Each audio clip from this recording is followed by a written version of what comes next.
లో చూసినాం అటు కాంగ్రెస్ పార్టీ కావచ్చు బారాస టిఆర్ఎస్ బారాస వాళ్ళ యొక్క నాయకుల యొక్క వాళ్ళ మాటల్ని చూసినాం. ఎయిర్పోర్ట్కి సంబంధించినటువంటి మాట్లాడుతూ ఉన్నారు. 2014లో ఆదిలాబాద్ జిల్లాలో రక్షణ శాఖకు సంబంధించినటువంటి డిఫెన్స్ వాళ్ళు ఎయిర్ ఫోర్స్ అకాడమీని ఏర్పాటు చేస్తామని చెప్పేసి వాళ్ళకు ఉన్నటువంటి 369 ఎకరాలతో అదనంగా ఒక 1000 ఎకరాలు కావాలని చెప్పేసి 2014లో వాళ్ళు ఈ రాష్ట్ర ప్రభుత్వానికి వాళ్ళు అడగడం జరిగింది. 2014లో నాటి జిల్లా యంత్రాంగం కూడా 1592 ఎకరాలు సరౌండింగ్ గా ఉంది అని చెప్పేసి మాత్రం రాష్ట్ర ప్రభుత్వానికి పంపించడం జరిగింది.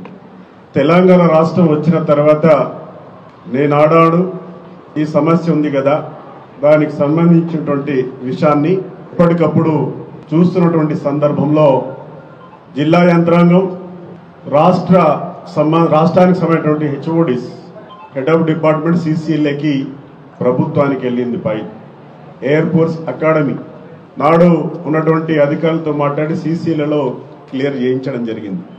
సిసిఏ క్లియర్ అయిన తర్వాత ముఖ్యమంత్రి దగ్గర ఆనాడు ఫైల్ వెళ్ళడం జరిగింది. ముఖ్యమంత్రి దగ్గర చాలా రోజుల నుంచి పెండింగ్ ఉన్నటువంటి సందర్భంలో నాడు నేను ఎంపీగా ఇక్కడ ఉన్నటువంటి మంత్రిగా పనిచేసినటువంటి జోగు రామన్న గారు అనేక సార్లు నేను వారికి చెప్పడం జరిగింది. మంత్రి గారికి ఆ రోజు రామన్న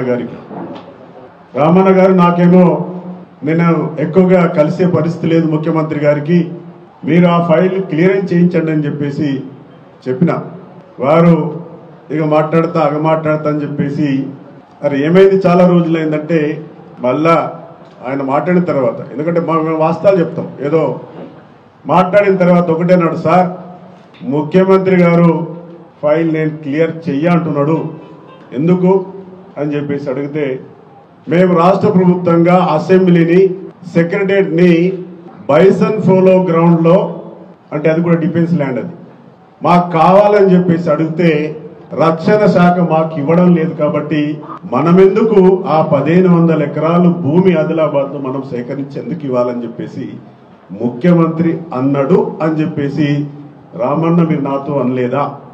ఒకసారి గతాన్ని గుర్తు తెచ్చుకో రామన్న గారు, ఈ మాట అన్నవా లేదా? ఇది ఆ విధంగా ఉన్నటువంటి సందర్భంలో ఇంకా 5 సంవత్సరాలు కానీ డిఫెన్స్ కి సంబంధించినటువంటి ఆ ల్యాండ్ నువ్వు ఇప్పించలేకపోయినావు.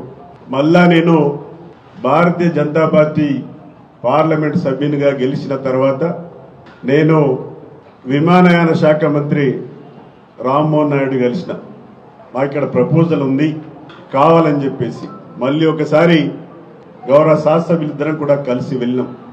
అది ప్రాసెస్ జరుగుతూ ఉన్నది.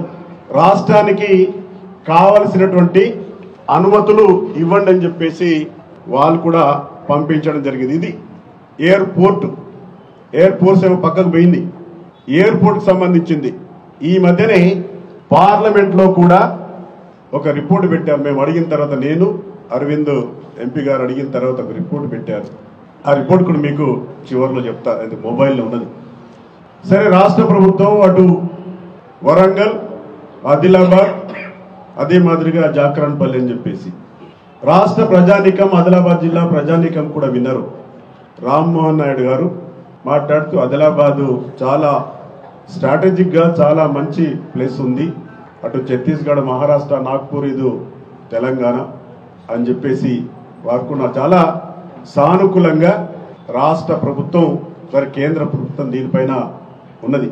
ఒకటి ఇక్కడ కొన్ని నేను చివరికి చెప్తాను చెప్పిన, అది ఎందుకంటే రాష్ట్ర ప్రభుత్వం ఆ క్లియరెన్స్ అన్ని ఇచ్చిన తర్వాత డిఫెన్స్ ల్యాండ్ ని ఎయిర్పోర్ట్ అథారిటీ ఆఫ్ ఇండియాకి మార్చడానికి రాష్ట్ర ప్రభుత్వం సేకరించి ఇవ్వాలి. ఇవన్నీ కొన్ని టెక్నికల్ గా ప్రాబ్లమ్స్ ఉన్నాయి. ఇదేమో మన ఎయిర్పోర్ట్ అథారిటీకి సంబంధించింది. మేమిద్దరం కూడా ఒకటే, నేను శాసనసభ్యుల వారు ఒక పక్కనేమో ఎయిర్ ఫోర్స్ అకాడమీ కోసం ప్రయత్నం చేస్తున్నాం. రాజ్నాథ్ సింగ్ గారిని 2 సార్లు కలిసినాం. ఎయిర్ ఫోర్స్ అకాడమీ చేస్తే వారి యొక్క ట్రైనింగ్ కావచ్చు, ఇతర కార్యక్రమాలు కావచ్చు, ఒక ట్రాక్ నిర్మాణం అయిపోతుంది. తర్వాత ఎప్పుడైనా మనకు వాణిజ్యానికి సంబంధించినటువంటి మన ఫ్లైట్స్ కూడా రావడానికి ఏ కంపెనీ అయినా వేసుకోవడానికి ఆస్కారం ఉంటుంది. ఒక పక్క మేము అది ప్రయత్నం చేస్తున్నాం. ఒక పక్కనేమో ఇటు రాష్ట్ర ప్రభుత్వానికి అనుసంధానిస్తూ ఇటు ఎయిర్పోర్ట్ అథారిటీ ఆఫ్ ఇండియా నుంచి ఎయిర్పోర్ట్ వాళ్ళకి అది రెండు మేము ప్రయత్నాలు చేస్తా ఉన్నాం. ఇది వాస్తవం. అయితే ఇక్కడ ఒకటే, గతంలో ఎయిర్ ఫోర్స్ అకాడమీకి నాడు ఉన్నటువంటి ప్రభుత్వం ఆ ల్యాండ్ సేకరించిస్తే ఇప్పటివరకు ఎయిర్ ఫోర్స్ అకాడమీ అయ్యేది. ఇది మన యొక్క ఎయిర్పోర్ట్ కి సంబంధించినటువంటి విషయం. ఎట్టి పరిస్థితుల్లో రాష్ట్ర ప్రభుత్వం కూడా, ఎందుకంటే మేము ఇప్పుడే రాష్ట్ర ప్రభుత్వాన్ని నిందించడం లేదు, రాష్ట్ర ప్రభుత్వం కూడా సానుకూలంగా ఉంది అని చెప్పేసి మేము భావిస్తున్నాం. అక్కడక్కడ పేపర్లలో కావచ్చు, లేకపోతే వాళ్ళ యొక్క వినతుల సందర్భంలో కూడా వాళ్ళు కూడా మాట్లాడుతూ ఉన్నారు. మాకు ఆదిలాబాద్ కి ఎయిర్పోర్ట్ కావాలని చెప్పేసి మాట్లాడుతూ ఉన్నారు.